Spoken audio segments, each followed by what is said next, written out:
Hello, this is Brett from Survival Comms, and today we're going to talk about the Hydrapak collapsible bulk water storage and transport container.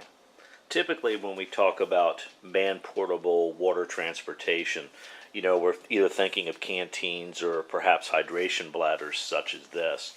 There are many different reasons why bulk water transport and storage is useful for you and your man-portable equipment to complement. One of which is just a physical exertion aspect of having to go up and down hill to refill your canteen several times back and forth from your campsite, or the same thing with your hydration bladder. It's always easier to collect the water one time, bring it back to your campsite. And there are many ways to implement bulk water collection and transport solutions for your man-portable equipment complement. You can go from your on-the-fly gathering of simplistic resources to assemble such.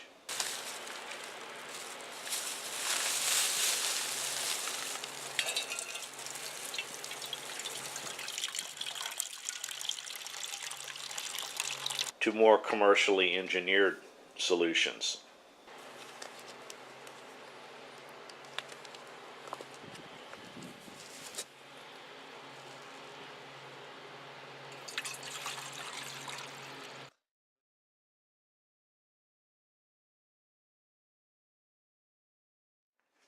This is a Platypus water bag. This has been my solution for years for collecting water while backpacking, and this has worked fantastic. This is extremely light. It weighs actually a little bit less than 3 ounces for this, and it's a 1.5 gallon capacity.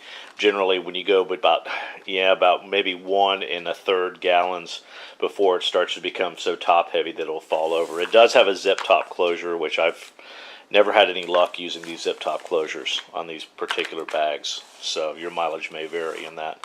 And it has a small spout at one end. When I first saw the Hydrapak, I thought it was kind of gimmicky, but I decided to go ahead and purchase one. They're not inexpensive. I think I paid $60 for this particular one here, and this is a true 2-gallon capacity. And think about that for a section of just how much water that is.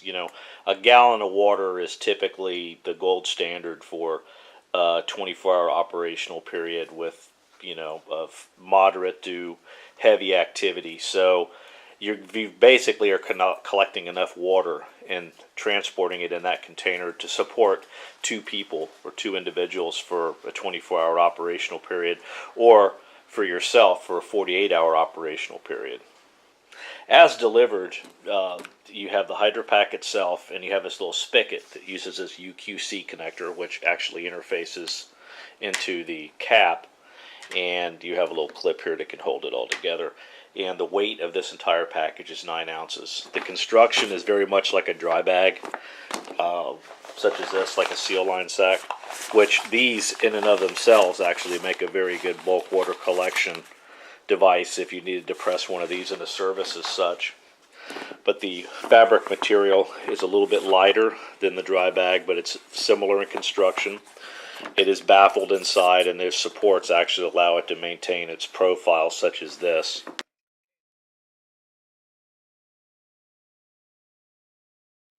When it's full, it does, as I said, have a UQC connector, which is similar to Platypus uses that. And also it's used by Geigerrig on their bladders, and you can see right here. So if you had this on the edge of something, you could use this to dispense it if you were using tap water or water that was treated already or of a known good quality.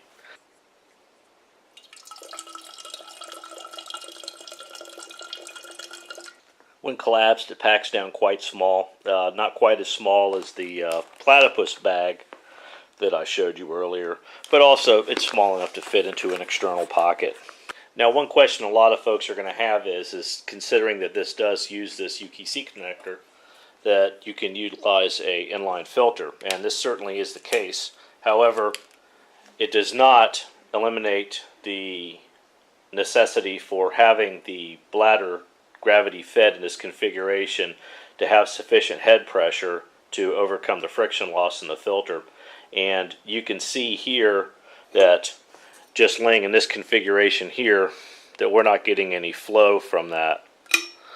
Now once we rig this for gravity feed, you can see that we do have sufficient head pressure to overcome the friction loss.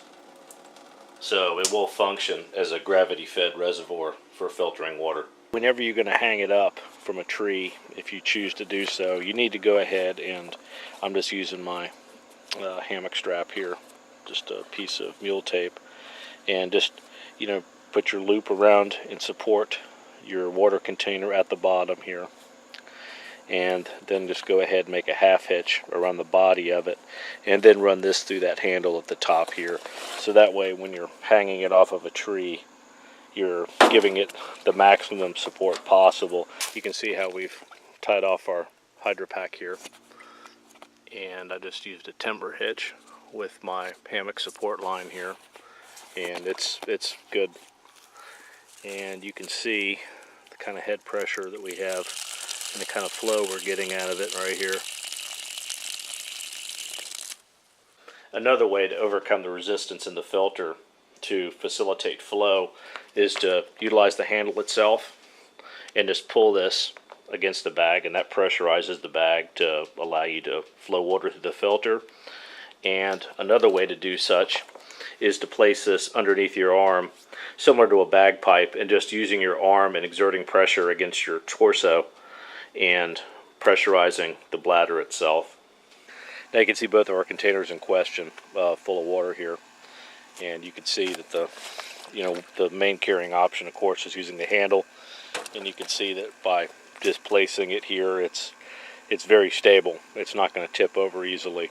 Whereas you can see the Platypus bag here, it's somewhat good. I've had it fall over before, rather, and when that happens, it's not pleasant. Here's another carrying configuration. In this, I've just taken my lightweight mule tape hammock suspension, and I've just taken and tied a bowline in the mule tape around the loop that I've made for my girth hitch for the hammock setup, and just have taken this and weaved it through here. And this way here, I have a pack strap arrangement.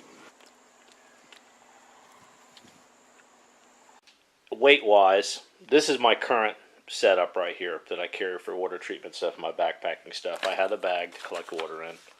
I have a cleaning plunger. I have a section of camelback tubing. I have a Sawyer squeeze.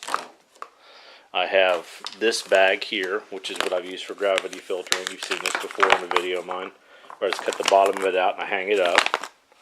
And I have a coupler here that used to go to the camelback tubing, and I would gravity feed. I carry a funnel, which I use as a cup, or I can use it to scoop water, or as its intended purpose as a funnel. And I carry one spare 64-ounce bag. The weight of all of this is 15 ounces.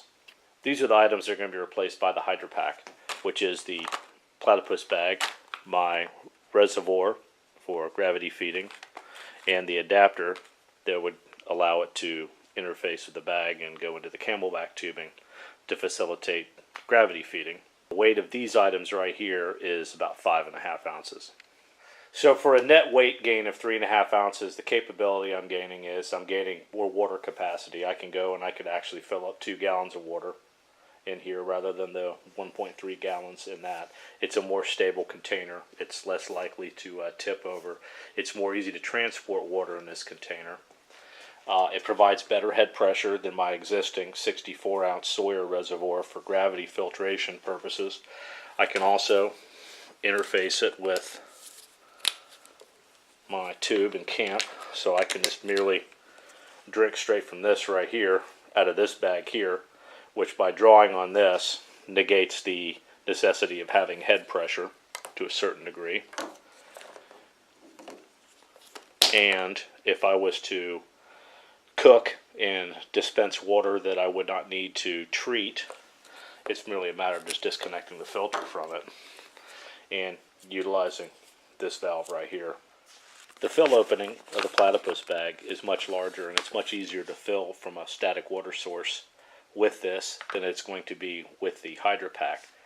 However, it's very difficult to exploit this ability to fill this rapidly and maintain or keep the water free of organics and leaf debris, etc. So I found one of these, which I've had forever. This is a tea strainer of some kind or the other, and I just held on to it and didn't know what I'd use it for, but I found the perfect use for it. It fits right into here, and I can ride it in that cap there, and that acts as like a pre-filter. And in doing that, until you start doing multi-day trips, you really don't see that those organics actually do back your filter up and necessitate more frequent cleanings, which requires clean water, of course, to backflush your filter. And anything you can do to prevent that from happening is beneficial to you in the long term.